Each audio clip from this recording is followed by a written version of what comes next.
Hallelujah production house present रूह की बारिश चैनल।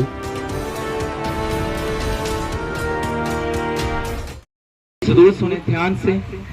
हालेलुया। तो भाई जी आपका नाम? कुलदीप कुमार। और आप कहाँ से हो? मैं विजयचक से। ओके, तो आपके जीवन की क्या गवाही है? मैं भर्ती देखने गया था तो उसकी गवाही है कि मैं कैसे कैसे वहाँ पे पहुँचा और कैसे कैसे गया। मेरी भर्ती थी 25 को और मैं यहाँ से जब गया एक दिन पहले जहाँ से हम चले गए और नेक्स्ट डे मुझे पता नहीं था कि मुझे जाना कहाँ पे, और मैं गलती से दूसरे ग्राउंड चला गया, वो है बांध तालाब में। तो मैं वहाँ चला गया और सुबह वहाँ पे मुझे एंट्री मिल गई तो अंदर चला गया, और जब मुझे पता चला कि मेरी भर्ती वहाँ पे नहीं है तो वहाँ के सीईओ ने मुझे कहा कि अब जहाँ से बैग उठाओ और जल्दी से वहाँ पे पहुँचो, क्योंकि वहाँ से वो जल्दी निकल जाते हैं। तो मैं वहाँ से बैग उठा के जितनी जोर से हो सका मैं बाहर भागा, और फिर मैंने बाहर पूछा सबको कि कोई मुझे वहाँ तक छोड़ देगा। वहाँ से 5-6 किलोमीटर दूर जाना था मुझे, लेकिन कोई नहीं माना तब। फिर मैं एकदम से वहाँ से पीछे एक बाइक आई तो उस पर बैठ के थोड़ा आगे तक चला गया, तो पीछे से फिर एक कार वाला आया तो वो भी वहीं पे खड़ा था, लेकिन पहले वो नहीं माना था। फिर बाद में वो खुद ही आया, प्रभु ने उसके ऊपर आशीष की कि वो मुझे छोड़ आए। तो फिर वो मुझे अपनी कार में खुद बैठा के ले गया और उसने मुझसे कोई पैसा भी नहीं लिया और वो मुझे वहाँ अंडर ग्राउंड तक छोड़ गया। फिर वहाँ पे मुझे एंट्री मिली और तब तक तो 7 बज चुके थे और टाइमिंग थी हमारी 5 बजे वहाँ पे पहुँचने की। 2 घंटे में लेट था, लेकिन उन्होंने मुझे तब भी कुछ नहीं कहा और मुझे एंट्री दे दी। और फिर वहाँ से हम जब मैं बस में बैठ के वो हमें रनिंग करने के लिए दूसरी जगह ले गए। वहाँ पे जब खड़ा किया उन्होंने तो लेकिन मुझसे खड़ा ही नहीं हुआ जा रहा था, इतनी ज़्यादा मेरी हालत ख़राब हो गई थी दौड़ दौड़ के। और जब उन्होंने रनिंग स्टार्ट की तो मुझे पता भी नहीं चला, मैं पहले ही वहाँ पे पहुँच गया। पहले जहाँ पे मेरा जितना टाइम आता था ना उस समय 2.5 मिनट पहले ही वहाँ पे पहुँच गया। इतने प्रभु ने मुझ पर आशीष की। फिर और जब सब कुछ फिट हो गया, मेरा डॉक्यूमेंट सब क्लियर हो गए, रात को उन्होंने फिर हमें कोई 8:30 बजे के करीब छोड़ा और मुझे फिर 5-6 किलोमीटर दूर जाना था। बहुत अंधेरा था, लेकिन कोई रास्ते में पहले दिख नहीं रहा था कि कोई मुझे वहाँ तक छोड़ दे।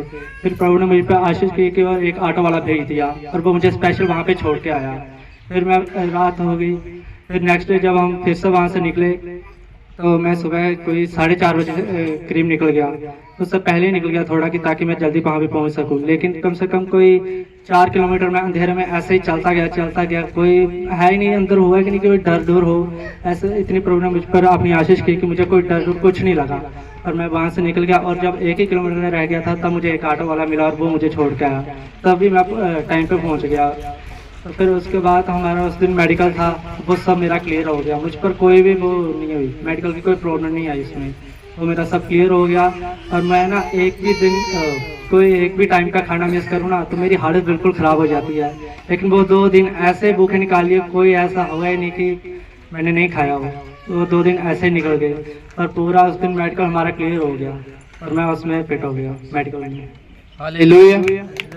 जैसे कि इस ब्रदर की आपने गवाही सुनी कि पहले जब जा रहे थे तो कोई बिठा नहीं रहा था, कोई साधन नहीं था, लेकिन परमेश्वर अपने डिवाइन हेल्पर्स को भेजता है जो आपकी मदद करते हैं कि आपने जहां जाना है वहां पे आप टाइमली पहुंच सकें। तो परमेश्वर ने उनके मनों को बदला, जो वहां के सीईओ थे जिन्होंने भर्ती करवानी थी, और परमेश्वर का आत्मा इनके संग संग रहा, इनको वहां पे हर प्रकार से फिट करवाया और एक नौकरी की इनको ब्लेसिंग दी। सब जन जोर से तालियों के साथ धन्यवाद करो जीवित परमेश्वर का। जिस तरह से भाई के जीवन में परमेश्वर ने काम किया, आपकी जिंदगी में भी परमेश्वर जरूर काम करेगा। आपके बच्चे अगर कोई भी जो मतलब जवान है, यूथ है और नौकरी के काबिल है या नौकरी की उसकी उम्र है, तो आप जिस तरह से अपने भाई को देखा है, ये हर संडे को यहाँ पे आते हैं, परमेश्वर के भवन में सेवा करते हैं, अपने दशमाशों को, चाहे वो टाइम के, धन के, हर प्रकार के दशमाशों को जरूर देते हैं। अपने टाइम को, संडे को जितना जो समय हो सकता है उससे भी ज्यादा समय अपना देते हैं,